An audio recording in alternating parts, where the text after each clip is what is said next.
Good morning, everybody. We are going to kick off today's webinar. It's my absolute pleasure to have everybody there. I know in every business across Victoria today, there's certainly a different feel than what there was last Wednesday, particularly with the Prime Minister's announcement last night, and of course the Premier's address this morning as well, which we'll touch on a bit later. I'm Paul Guerra. I'm the Chief Executive of the Victorian Chamber of Commerce in industry, and again, it's great to have you here.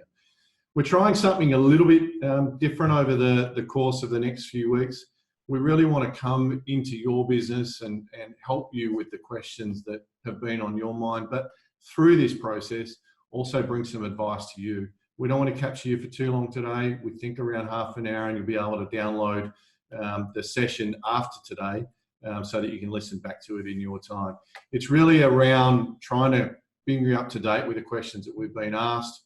We're going to have some experts, and today we'll have our partners with Picture Partners, with Innis, Cull and Adrian Clerici, that'll take us through cash flow management, because that is one of the biggest issues that we're seeing in small business at the moment. And then there's an opportunity for you to ask questions online, which we'll pick some of those up, and we've also been asked a bunch of questions up front as well. My very special thanks to Small Business Victoria and Barbara Cullen, who's led the way with us on this as well. It's great to have the support of the Victorian Government as we move into what is a new territory for us, which is the live streaming of the webinar. So for the next half hour, we hope to engage you. We hope that after the half an hour, you'll go away with at least one idea. And for some of you, I'm sure you'll go away with a few more than those ideas as well. So with that, I'm going to invite Anne Wright to join me now. Anne is the head of our marketing and media and comms team. Anne's been dealing extensively with the media through this process, and we thought it would be a good start to bring you up to speed with the type of questions that we're getting from the media for a couple of reasons. One, it sets a nice background for what the conversation today is going to be about. But two, we are always asked by media for businesses or people that might want to share their experiences as well. So it's an opportunity for us to get to know you a bit better, but importantly, for you to understand who Anne is and I guess what we're about, so that if we do give you a call, or if you are prepared to work with us with the media, you know who you'll be talking to through the process. So with that, Anne, welcome and good morning. Thanks, Paul. Just to kick off, Paul, what are you hearing from members at the moment? The mood changes almost daily, and I think if you look back 2 weeks ago, most of us hadn't even heard about the coronavirus, and today we're hearing about a potential stage 3 lockdown. It's moved quickly. Sadly, for some members, they've had to make decisions around their business, and some members have chosen to close their business. Certainly others are looking through how they keep going for what is the next 6 months, and they've made some decisions around staff, and others are going through that process as we speak. There's been a lot of questions around how do we work from home for those organisations that are able to work from home as well, and some can, some can't, obviously, and there's some challenges in and around that. Certainly the biggest issue that we've got, and that's why we're leading with today, is how do I manage my cash flow through this? How do I make sure that I get out the other end of what is likely to be a 6-month period? So there's a lot of questions around how do we finance the business through this period. And then finally, we're being asked a lot around the government support that was announced both Saturday from the Victorian Government and on Sunday from the federal government as well. So we'll cover some of that off a bit later as well. Thank you. And the Morrison and Andrews governments have both announced support for business now. Can you tell us how members can take advantage of that assistance? Yeah, there's a lot of support out there for business, which is just fabulous. And it varies from grants to guarantees on loans to rebates on payroll tax for those businesses that are paying payroll tax, which is just fabulous. Later this week, you'll hear more about the $500 million fund that's been allocated for special relief as well. And there'll be more details on that. We are actually working with the Victorian Government on that one as well. But I think there's probably a couple of places that you can go, and that's business.vic.gov.au, and that'll take you through to the state government's business site, and that's Small Business Victoria in and around there. And of course, jump on to the victorianchamber.com.au, and we have a full update as to what is available through all of the government funding, both at the state and the federal level as well. And then finally, for those of you that are members, jump onto our helpline. The team's ready. They have the support at their fingertips, and they'll be able to direct you in the right way. Great. And what else has the Victorian Chamber done to assist businesses through this very difficult time? We're here, we're standing shoulder to shoulder with business through this. 3 weeks ago, it seems such an eternity, now coming off the back of droughts, bushfires and the early phases of coronavirus. We actually launched an initiative to waive membership fees for the first 12 months for our entry-level memberships. So anyone that's not a member, please come and join us in that. It's designed to give you the support that we think you're going to need through this process. And it's really our way of bringing all of the Victorian business together. We were, before this, Victoria has been the strongest economy out of all of Australia. We've been the engine room, if you like, of the Australian economy. And that's what we want the Victorian businesses to be after this. So after a discussion with Small Business Victoria and Barbara Cullen, and David Latina within the Minister's Department, we decided this was a good way to get things moving. So on top of the membership waiver, we've introduced this today as well as a weekly update to small businesses around the country, in fact, all businesses around the state. And of course, the other thing we're doing is ramping up our call line to make sure that any wait times are minimised as much as we can. Sure. And what's next on the Victorian Chamber's agenda? What's the Victorian Chamber's position? We've been really active with both the federal and state government in terms of pushing for support that governments need. And the proposition has been really simple. Unfortunately, with the economy basically stopping because the revenue to most businesses has stopped. We know where this would have ended if governments did not intervene, and that's nothing that any of us want to think about. Both governments, the Andrews government have been exemplary in their leadership, as have the Morrison government, have put on the table various type of packages, and they've both indicated that this isn't the last that we can expect to see from government. So we've been working closely with government to be able to get the right inputs out into business across the board. We intend to keep doing that, but we can only do that off the back of what we're hearing from businesses in Victoria. So from our members, thank you very much for the feedback that you've been giving us, because it's enabled us to really work through what would work for you in different type of scenarios that you're facing. And look, small business is facing different challenges to a large business, is facing different challenge to a medium-sized business. So the input that you're giving us is really useful. We intend to keep doing that. We will then move to what it looks like after this. We've got some good feedback in from China in terms of how long it's taken, and it's about 5 months. Whether it takes us 5 months, whether it takes us 7 months, whether it takes us 12 months, we know we'll bounce back from this. And that's where we want to start shifting our thinking a little bit too. Once people and businesses have made the decision that they need to get through the next period, we'll start to think around what does it look like when recovery starts? How do we make sure that you as a business owner, that you as a business operator are in a position to bounce back and bounce back quickly to an even stronger position than where you've been? The Chamber will do some thinking around that, but again, we'll need your input on that. And you mentioned the rebound. Can you share your insights into what the Chamber is doing to prepare members? Yeah, so the first part, Anne, is to really work with the members to get through this initial period. When we're satisfied that that's the case, when everybody's understood what packages are available from both the state and federal government, and help them out with things like cash flow, and again, we'll hear about cash flow shortly. We then want to start thinking about what does your industry need? The tourism industry, for example, we want that to bounce back quickly off what has been a really difficult time off the back of bushfires and now coronavirus as well. The government is starting to think through that, particularly at a state level, and we're active in conversations with them, and we'll continue to be active in conversations with them as well. Sure. And just lastly, where can businesses access information? Again, I'd point you back to the victorianchamber.com.au. You can find us online, and equally business.vic.gov.au are probably the two of the best sites in terms of accessing information that you'll need quickly.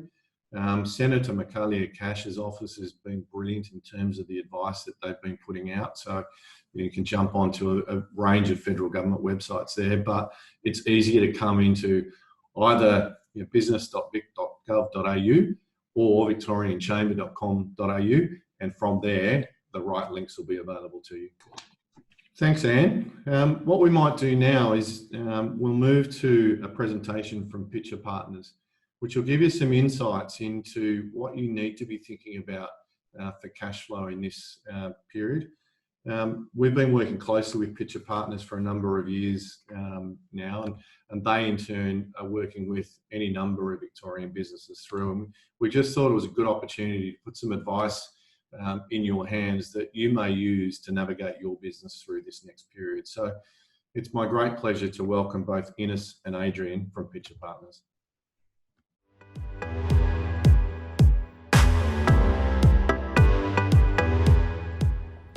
Hi, I'm Adrian Clerici. I'm a partner specialising in business advisory here at Pitcher Partners. Hi, my name's Innis Cull. I'm a partner specialising in business recovery here at Pitcher Partners. Today, Adrian and I are here to talk to you about the top 10 tips for your business to survive the COVID crisis. Tip number 1, don't panic. Pause and evaluate and ensure you take considered and measured decisions about changes to your business. Whilst COVID is the single biggest shock to our economy, business survival depends on measured, considered judgments. Ensure you speak to your advisors and other industry members to take stock of your situation and seek independent advice. All right, tip number 2. You need to understand the effect of the coronavirus crisis on your business, and in particular, what it means for your business's revenue. The government has fired a bazooka at business to try and prop it up, and that means that there's a lot on offer. Whether it's tax relief, whether it's apprentice support, whether it's actual cash payments, you and your business are likely to be entitled to something, and it's important you find out what that is. Furthermore, nearly all of the banks are offering significant repayment holidays. You need to find out whether you qualify. Lastly, it's quite likely that you're going to need to tip money into your own business to prop it up during this time. If you're going to do so only after you've spoken to your advisors.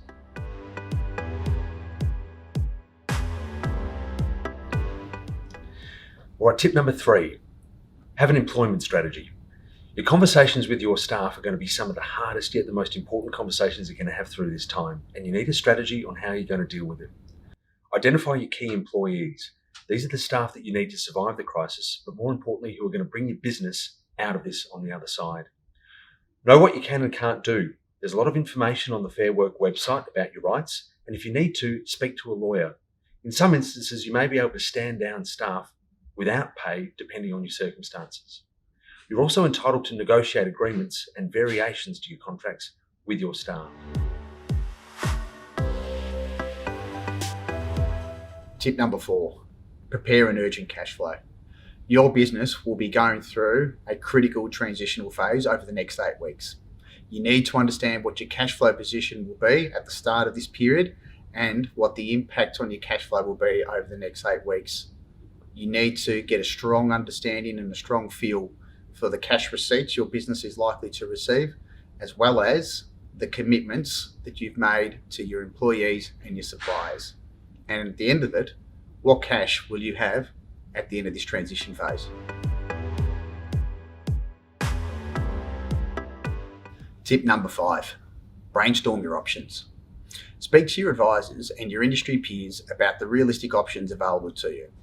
These are likely to not be options that will replace revenue, but may provide some new source of revenue and customers that cushion your business from the impact of revenue losses, and also may help you identify costs that are embedded in your business that you may either be able to reduce or at least defer.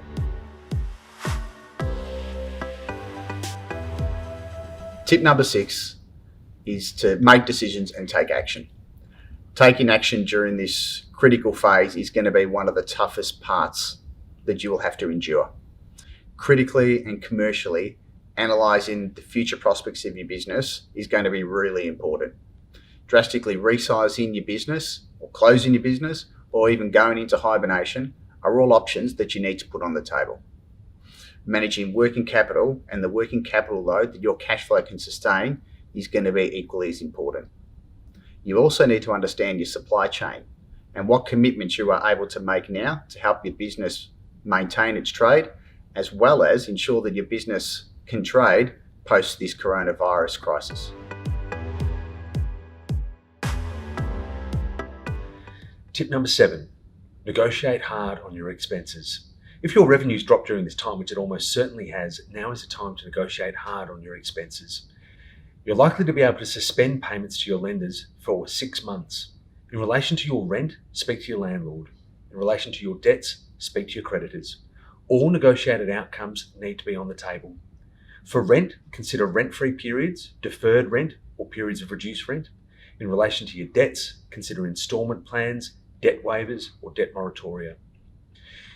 Whatever you do, if you reach a deal on any of your debts, make sure that you document it, and this can be as straightforward as an email exchange.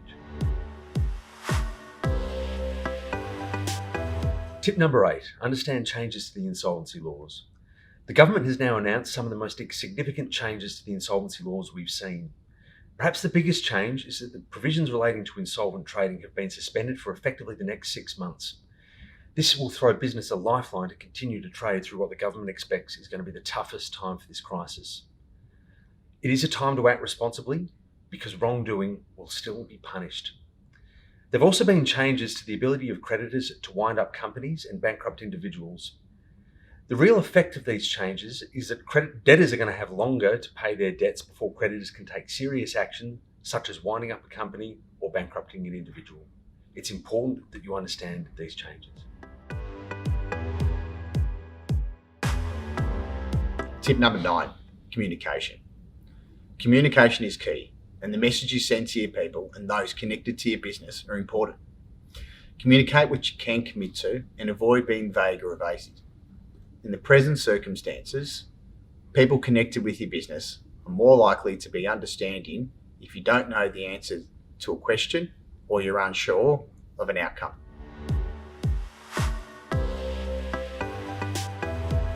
Tip number 10, show compassion and empathy, but be commercial and decisive. Our society has not faced a challenge like this previously. Maintaining social order, civility, and some measure of business life is each of our personal responsibilities. How we treat each other through this period is a reflection on our values and on our society at large. Empathy and compassion need to be balanced against commercial judgment and decisive action. Where commercial and decisive decisions need to be made, be mindful on how you deliver that message. Right, thank you for your time, and I hope you found those 10 tips useful. On behalf of all the partners and staff here at Pitch Partners, should you require any assistance with some of the matters that we've discussed, please don't hesitate to contact us. Thanks, Innis and Adrian. Great insights. Did you get the 10 tips that Innis and Adrian spoke about? If you didn't, don't worry. We'll be able to download this whole webinar and we'll send you the link at the end of that. From my side, I particularly like 3 and 9.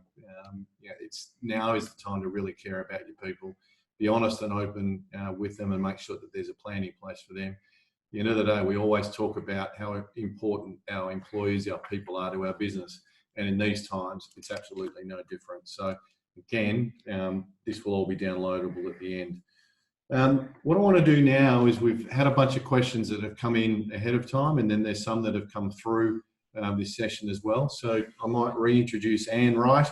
Again, Anne, welcome back. And I know you've got the questions there in front of you. One that I think is on a lot of people's minds, particularly today. My business is closed because it's classified as non-essential. I have no other income and my costs are rising. Can I lay off staff? We hear this a lot, and even more so this morning actually, as the conversation around non-essential and essential occurred last night. There will be a definition coming later this week, we understand, around what is an essential business, particularly if we move to a level 3 lockdown as well. The answer, unfortunately, is a bit grey as to what you can do there. get in touch with us because every situation is different. There are ways under Fair Work where you can stand people down, but it depends on what work is available for them to do. Obviously, the redundancy provisions are still applicable at this point in time. So you need to think through whether it's a stand down, whether it's a redundancy, or whether you might be able to get through by asking people to take leave and all sorts of leave at different points in time as well. So unfortunately, it's not a straightforward answer. For us, if you need advice on it, the best number to call us on is 03 8662 5333, and again that's 03 8662 5333. Another one that's come through, I'm really struggling with cash flow. What can I do? It's probably the question that we've heard most over the last couple of weeks, and it came about because for businesses, their income have turned off really quickly to the point where customers that were once there aren't there anymore. So we'd encourage you to do a couple of things. Certainly investigate what you are applicable for with the two announcements that were made over the weekend, one by the Victorian government and one by the federal government, because there is some cash incentives, there is some cash grants, there are some loans that are available through both of those schemes. On top of that, talk to your bank. The banks have been brilliant in their willingness to work with small and medium business through this. So we'd encourage you to go and talk to your bank. Importantly, talk to your financial advisor, be that your accountant, be that your CFO. They'll be tuned in to what is possible there. And then finally, if you need additional support, come and talk to us. Whatever you do, act quickly, right? Know what's available. Make sure you don't get into a position where you've ran out of money without having the rescue packages there beside you. Sure. And for sole traders, a common question we're hearing from them, is there any government support to help a sole trader? Yeah, it's so far we've seen the job seeker payments, which a sole trader is available to access.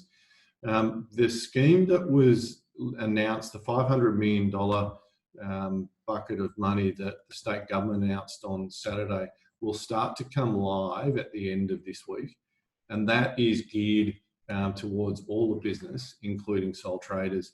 I know the parameters around that are being workshopped at the moment, but I know, because the Victorian Chamber has been invited to be part of it, that they will absolutely be updated and released before the end of the week. So keep an eye on our website. Certainly keep a listen through to the Small Business Victoria website as well, because I'm very confident there'll be money available there for sole traders through that as well. And of course, don't forget, you've got access to superannuation should you wish to pull that down as well. So again, go back through the two schemes, the two packages that were introduced over the weekend. Think through your superannuation, go back to your bank, and importantly, talk to people like us, because we can help. And I know you've already talked about sort of a little bit mentioning stage 2, stage 3 of shutdown. A question here, the government is talking about further shutdowns of all non-essential businesses. What does non-essential mean as we understand it right now? Yeah, it's being worked through. And the truth is there's no firm answer on that one yet. There are a range of businesses that want to be classified as essential services. And I know the state government is working through that at the moment. Should you think your industry or your business want to be classified as an essential service, I'd encourage you to get in touch with your Victorian Chamber account manager really quickly.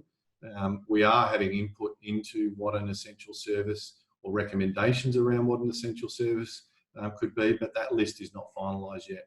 My expectation is it will be by the end of the week.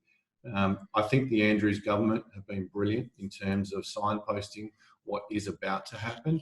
And I think the Premier's announcement today, indicating that we will be into a stage 3 at some point into the future, gives us an indication that we'll go there. But I'm also very confident that we'll know what an essential service is before we get into that phase. Absolutely. For some people who are trying to reduce costs, and there's a question through here, who can help me negotiate a dispute I'm having with my landlord regarding reducing rent? Keep the conversation alive with your landlord, because ultimately for everybody to get through this, we need everybody to work together. We've seen great initiatives from the City of Melbourne where they've reduced rent for the buildings that they own. In fact, the state government on Saturday offered the same initiative. So any buildings that the state government owns, tenants in there will get rent relief too. It is our hope that every landlord will offer the same back to their individual tenants. And we're hearing good reports largely around the state on that.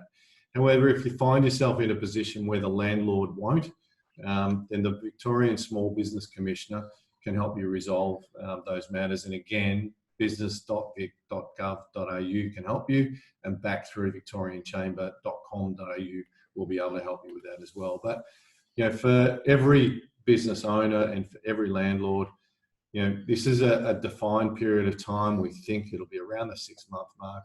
Let's all band together to make sure that we get through this. Let's make sure that Victorian business comes out stronger at the back end. And so we're asking everybody to be really reasonable through this period of time. A question here. I can't meet loan repayments to my bank. What should I do? Talk to your bank. If you're not already talking to your bank, make it the first thing you do after you get off this webinar. Ring your bank. The banks have been brilliant. Their preparedness to work with small and medium and large business has been outstanding. Some of the initiatives they've already offered have been advertised, but it's really a case of talk to your bank. They're here to help. They really are. They're here to help. And that's the opportunity that you have right now. So pick the phone up to your bank, make an appointment if you need to, but a lot of this can be taken care of over the phone as well. I know that we've had a lot of inquiries as this becomes more frequent. What if an employee wants to stay home as a precaution? Do I have to pay them? It's again a really good question. It depends on the circumstance. So for those businesses that are lucky enough to be able to have the functionality to work from home, we'd encourage every employee and every employer to make that happen. There are some businesses where that's not possible, particularly around the manufacturing pieces and others, but there may be jobs that can be performed from home. It's really a case of having that open communication back with your employee around what is possible to work from home. If that's achievable, great. If not, then ultimately there's a decision to be made around what happens with the employee and what happens with the employer through that period of time. Don't do anything illegal before you act in a situation where you can't resolve. Come and talk to us. There's plenty of information on our website, but also the helpline is available there to help you as well. Sure.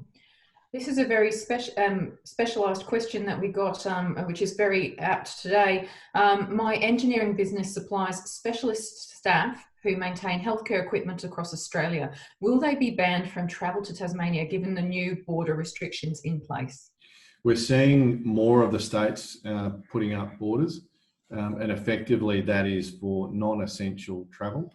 We know in the Tasmanian government side, for example, they've enabled travel exemptions for specialists required for industry or business for continuity or maintenance. So it's going to depend on what the travel is required for, but the states, particularly Tasmania, and I think the other states will follow suit, to enable exemptions where it's required to help the economy keep going, but more importantly, to help in the event of an emergency as well. But check in with each of the government websites of the states that you're wanting to visit. And again, if you have any issues, come back to either us or get through to business.vic.gov.au and they'll be able to help as well. And the last question I've got here, I run an accommodation business. What are my responsibilities if I have a guest who is required to self-isolate for 14 days? Yep. I think we all know now, and if we don't, we should know that if you travelled from overseas, you have to isolate for 14 days. The hotel staff cannot work in hotels if they are self-isolating. Right? If hotel patrons need to self-isolate in a hotel, it's important staff take precaution to prevent the spread of the virus in that hotel. For all the advice, go to health.gov.au in relation to the coronavirus. And importantly, the National Coronavirus Helpline is available on 1800 020 080. It's really clear. It's really clear. And the Prime Minister made it clear yesterday. The Premier made it clear today. We have to take note of the self-isolation. It's no longer an option. We have to take note of what the social distancing rules are if we are to get this virus under control. So please, do the right thing. Self-isolate and make sure that the social distancing is met in both your workplace and in also your social life as well. We need to get on top of this virus, and we need to get on top of this virus soon to make sure that we can bounce back from business. And I think, unfortunately, that's all the time that we have to take questions today. I know you've got a few more there, and I apologise for cutting you off. We'll make all the questions available on the website and then again through the webinar link. And we'll make sure that we continue a question and answer so that through the course of the next week, you'll be able to access all the Q&A that we've not only covered today, but we will cover after the call with the questions that have come in. So with that, we wanted to commit half an hour, and we're just on that half an hour timeline now. I appreciate everybody taking time out of your day to do this. There will be another webinar next Wednesday at 11 o'clock, and I look forward to joining you there. We will advertise what the topic is ahead of time. But if you've got any suggestions of the areas that you would like us to cover in the next week's webinar, we'd be more too pleased to hear from you. So my thank you particularly to Barbara Cullen and the team at Small Business Victoria, to the team at the Victorian Chamber of Commerce, but importantly to you, the business owner, the employee out there, for tuning in with us today. We need you to get through. We will absolutely bounce back once this coronavirus clears. We know there's a bit of a way to go. We're here side by side with you, and we will make sure that we'll do our best to provide the advice that you need in a timely manner. Thank you. Go ahead and enjoy your day. Thanks.